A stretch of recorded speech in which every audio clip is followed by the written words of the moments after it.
வணக்கம் நண்பர்களே. மராட்டிய பேரரசை ஆட்சி செய்த மன்னர்களில் தலை சிறந்தவராக விளங்கியவர் சத்ரபதி சிவாஜி அவர்கள்.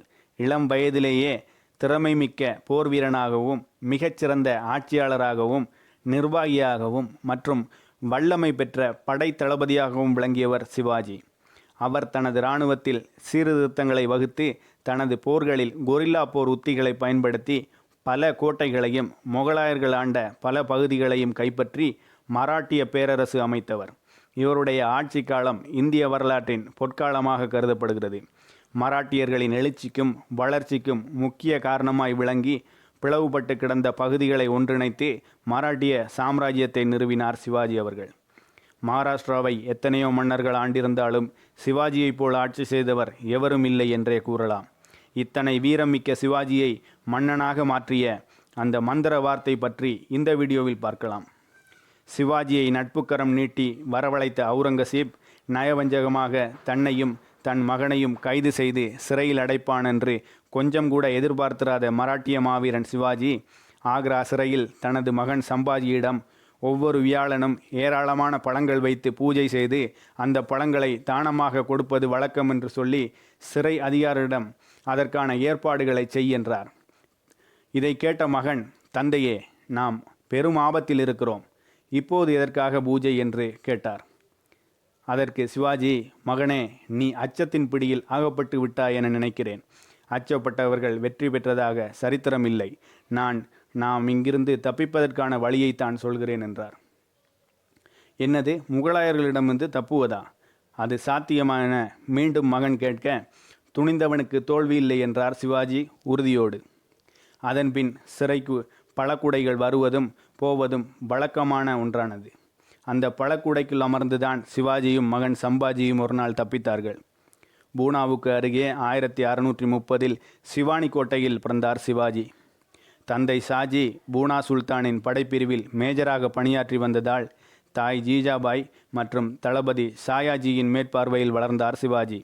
சிறு வயதிலேயே குதிரை ஏற்றம், வாட்போர், வில்வித்தை, குஸ்தி போன்ற வீர தீர விளையாட்டுகளில் அதிக ஆர்வம் காட்டினார். இந்துக்களை அடக்கி ஆண்ட முகலாய ஆட்சி மீது இயல்பாகவே சிவாஜிக்கு வெறுப்பு இருந்தது. தாய் ஜீஜாபாய் சொன்ன வீர கதைகளும் சுவாமி ராமதாசரின் ஆசீர்வாதமும் இந்து சாம்ராஜ்யம் நிறுவ சிவாஜிக்கு ஆர்வமும் ஊக்கமும் தந்தன. மாபெரும் படை கொண்ட முகலாயர்களை என்னால் வெல்ல முடியுமா என்று சிவாஜி கேட்டபோது அவரது தாயும் சுவாமி ராமதாசரும் ஒரு சேரச் சொன்ன பதில் துணிந்தவனுக்கு தோல்வியில்லை என்ற அந்த மந்திர வார்த்தைதான். பூனாவுக்கு அருகே மலைகளில் வசித்து வந்த மாவழி மக்களிடமிருந்து இளைஞர்களை திரட்டி கொரில்லா படை அமைத்தார் சிவாஜி. முகலாயர்கள் பிடியில் இருந்த ரோகிதேஸ்வரர் ஆலயத்தையும் தோரான் கோட்டையையும் கைப்பற்றினார். சிவாஜியின் இந்த மாபெரும் வெற்றி இந்துக்களிடையே ஒரு பெரும் விழிப்புணர்வை ஏற்படுத்தவே ஆயிரக்கணக்கான இளைஞர்கள் சிவாஜியின் படையில் இணைந்தார்கள். அதன்பின் குபா கோட்டை, இந்திரபுரி கோட்டை, ஜாவ்லி என கிட்டத்தட்ட 300 கோட்டைகள் சிவாஜி வசமாயின. ஒவ்வொரு முறையும் போருக்கு புறப்படும் முன் தனது படையினரிடம் தோல்வி இல்லை, துணிந்தவனுக்கு தோல்வி இல்லை என்று உற்சாக குரல் கொடுப்பார் சிவாஜி.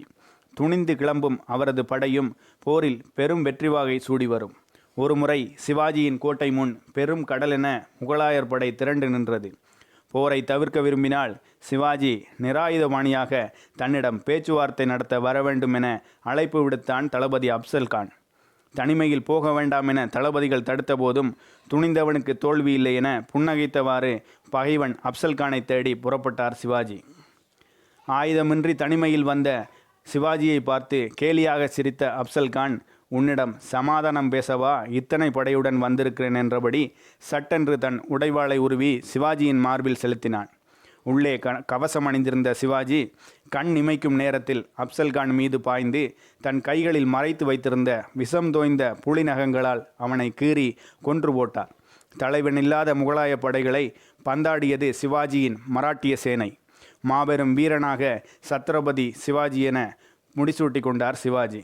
1680 ஆண்டு சிவாஜி மரணமடையும் வரை தோல்வி என்பது அவரை நெருங்கவே இல்லை. காரணம், துணிந்தவனுக்கு தோல்வி இல்லை என்கிற அவரது வெற்றி மந்திரம்தான். ஆம் நண்பர்களே, துணிந்தவனுக்கு என்றும் தோல்வி இல்லை. மீண்டும் ஒரு புதிய வீடியோவுடன் உங்களை சந்திக்கும் வரை உங்களிடமிருந்து விடைபெறுவது உங்கள் நண்பன் ஷியாம். நன்றி.